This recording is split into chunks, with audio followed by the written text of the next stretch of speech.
திமுகவில் நடந்த பெரும் மாற்றம், உதயநிதி அதிர்ச்சி. என்னப்பா அவருக்கு போய் அதிர்ச்சியா? என்ன ப்ரோ சொல்றீங்க அப்படின்னு வந்து கேட்டீங்கன்னா, உண்மையைத்தான் சொல்ல வேண்டும். நம்முடைய உதயநிதி ஸ்டாலினுக்கு ஒரு அதிர்ச்சியான ஒரு தகவல் ஒன்று நமக்கு கிடைக்க பெற்றிருக்கிறதா. அதை பற்றித்தான் நம்ம இந்த காணொளியில வந்து பார்க்க போகிறோம் நண்பர்களே.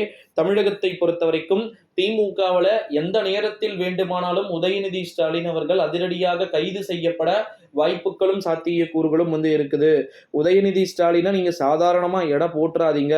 உதயநிதி உதயநிதி உதயநிதி உலகம் போற்றும் உதயநிதி ஊருக்காக உழைத்திடும் எங்கள் அண்ணன் உதயநிதினு சொல்லிட்டு பாடல்களை எல்லாம் ஸ்டாலின் தான் வராரு. அந்த பாடலையே வந்து பாத்தீங்கன்னா முறியடிக்கக்கூடிய வகையில ட்ரெண்ட் ஆக்கிக்கிட்டு இருக்கக்கூடிய ஒரு சூழ்நிலையிலே கடைசி வரைக்கும் நாங்கெல்லாம் வந்து பாத்தீங்கன்னா உங்களுக்கு போஸ்டர் ஒட்டியே வந்து போகணுமா அப்படின்னு சொல்லிட்டு திமுகவில் இருக்கக்கூடிய துரைமுருகன், நிறைய விதமான தலைவர்கள், நீ சொன்னா செய், இல்ல இரு, இல்லைன்னா வேற போயிடு.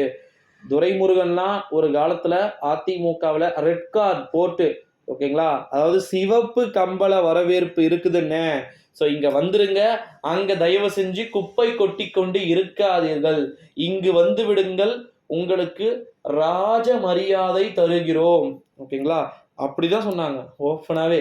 உங்களுக்கு இதுவரை நீங்கள் கண்டிராத ஒரு ராஜ மரியாதையை அதிமுகவாகிய நாங்கள் தருகிறோம் அப்படின்னு சொல்லிட்டு சொன்னாங்க.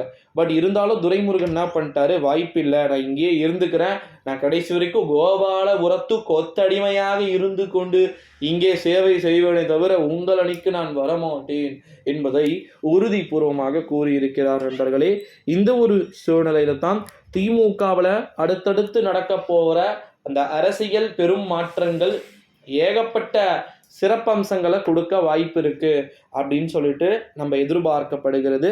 ஸோ திமுகவில் நடைபெற போகின்ற அடுத்தடுத்த புதிய புதிய மாற்றங்கள் அரசியல்ல யாருக்கு ஆதரவாகவும் சாதகமாகவும் இருக்க போகிறது, அல்லது மற்ற அணியினருக்கு ஏதேனும் பாதகத்தை வந்து கொடுக்க வாய்ப்புகள் வந்து இருக்குமா அப்படின்றத எல்லாமும் நம்ம வெயிட் பண்ணி தான் வந்து பார்க்கணும் நண்பர்களே. திமுகவில் நடந்த பெரும் திருப்பத்தில் இதுவும் ஒன்று அப்படின்னே வந்து சொல்லலாம் நண்பர்களே. அடுத்தடுத்த காணொளிகள் வந்து இருக்கிறது.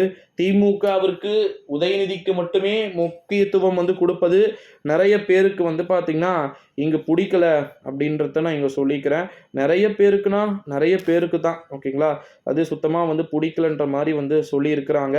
ஸோ அதனால் வந்து நம்ம வெயிட் பண்ணி பார்க்க வேண்டிய ஒரு சில சூழல்களுக்கு நம்ம திமுகவில் இருக்கக்கூடிய நிர்வாகிகளிடமும் அதை கேட்டுக்கொண்டது உண்மையான ஒன்று தான். ஓகேங்களா, பார்க்கலாம் அணியில் என்னென்ன மாற்றங்கள் வந்து நடைபெறப் போகுது அப்படின்றது இங்கே ரொம்பவே இம்பார்ட்டண்ட்டாக பார்க்கப்படுது அப்படின்னு வந்து சொல்லலாம். திமுகவில் நடைபெறக்கூடிய மாற்றங்களை பற்றி நம்மளே அடுத்தடுத்து வரக்கூடிய காணொளிகளை வந்து பார்க்கலாம் நண்பர்களே. ஸோ தொடர்ந்து இணைந்து